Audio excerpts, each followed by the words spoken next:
Welcome to The Easiest Way.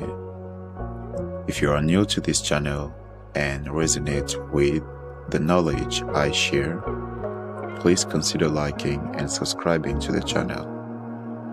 I would really appreciate. Now, let's begin. Who am I? Asking who am I is a spiritual practice called self-inquiry, which is a very direct approach to enlightenment. This does not mean that it is necessarily faster than other approaches. It just depends on where you are. If you are a complete beginner asking, who am I? Will most likely make no sense as the mind isn't quiet and stable enough. However, if you have already come a long way, doing self-inquiry can be very effective. Let's look at why this is even a question that needs answering. Some of you might say that you already know who you are, since you are obviously just you. And in a sense, you already know who you are. It's just that you have forgotten what you are at the core. Since I'm not talking about the constructed identity you have, I'm talking about the deep existential meaning of the question, what you have always been and always are, prior to anything else. And I don't think I need to talk about why you would want to know this. Everyone wants to know who they are. If you know who you are, there will be less suffering, no conflicts in your head, but most importantly, you will be content and free. The only reason we aren't really concerned with answering the question is usually because of three reasons. 1. We either think we know who we are. 2. We don't know that this is something that we can answer for ourselves. 3. We think that we can find out who we are from external pursuits. But this can obviously never be the case.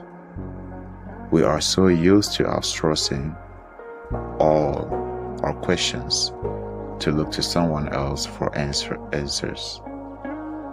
On the internet, in books, from other people. And that's all great for everything else.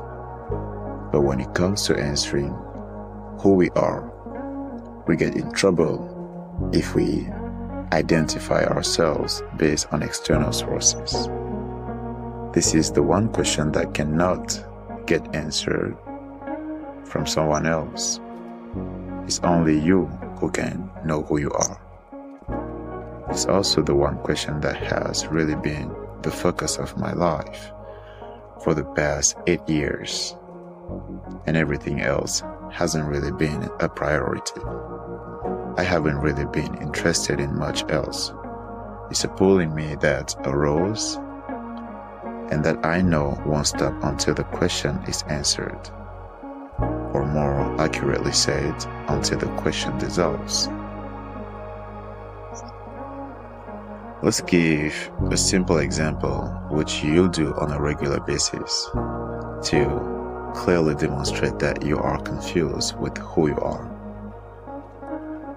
Isn't it weird that you have an experience right now, but at the same time you are commenting in your own head most of the time?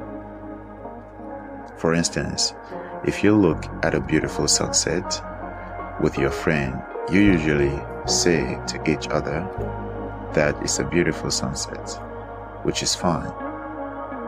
But you have probably noticed that when you see a beautiful sunset by yourself as well, you will tell yourself that it's a beautiful sunset. Why do we do that? We already know that it's a beautiful sunset. We don't need someone commenting in our head. and aren't we one person? If you are the one experiencing the sunset and the one commenting in your head, then you are suddenly two people. That can't be, right? The first step on the spiritual path, the path to knowing who you really are, is to recognize this dilemma. Once you have a glimpse of observing your thoughts, you will recognize that you cannot be the thoughts. Since you cannot be what you observe, once this switch happens, you will be on the spiritual path, whether you like it or not. All spirituality really boils down to answering the question, who am I? Or actually, who, what, where, when am I? But that's just confusing. It's enough to answer, who am I? That's hard enough. Actually, when you answer that question, all the other questions will be answered anyways. But just for the sake of simplicity, let's just go with the most familiar question. Who am I? The identification with the mind is a natural and normal process for a human to have. Why it happens, I don't think anyone knows. But for some reason, our awareness gets identified with form.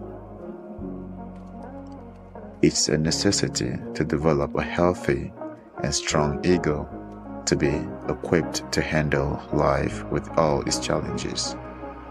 From we are born, we slowly get surely get identified with things and concepts, and over time forget who we are and get identified with form. Instead of being aware of thoughts, we become the thoughts. Instead of being aware of having a body, we become the body. We humans have an extremely powerful and sharp mind, a tool that can abstract and make plans for the future that are way more complex and nuanced than any other animal. It's this fact that has made us into the apex predators that we are. We can think and plan far ahead with utmost detail. This is amazing for so much, but the cause is that we are seldom in the present, in the now, and over time become so identified with thoughts that we actually believe them and mistake them for who we are. And so the story of me comes about. I am Maxime. I'm from this place. I have this body.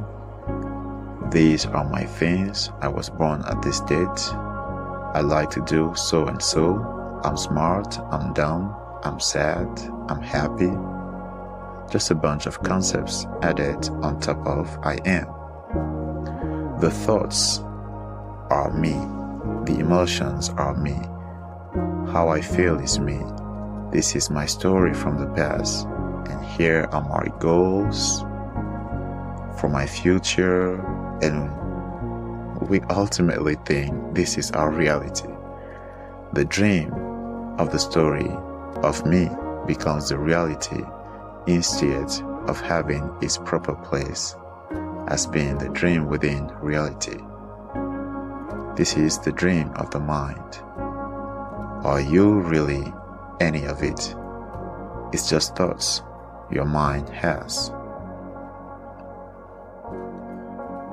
We are just so identified with our thoughts that we are addicted to thinking, and so it has become so compulsive that we have forgotten who we really are. Most of us have forgotten that we are the one experiencing everything, not the thoughts themselves, but for most people it has become the other way around, that we actually think we are the thoughts. The mind, which is such a tiny tiny part of who we really are. Just like a fish that's been in water his whole life has forgotten that water is always in the background, we have forgotten that consciousness or awareness, that is the experience of being itself, is always in the background. It's the most obvious thing in the world, but we still don't see it. Always there, in plain sight. The work on the spiritual path is to switch that to make it the foreground, what you identify with, and get the mind to its proper place. That's a wonderful magical tool, but just that, a tool.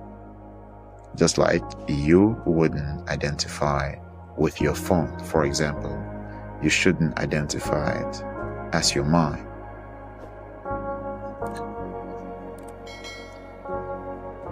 Thanks for watching.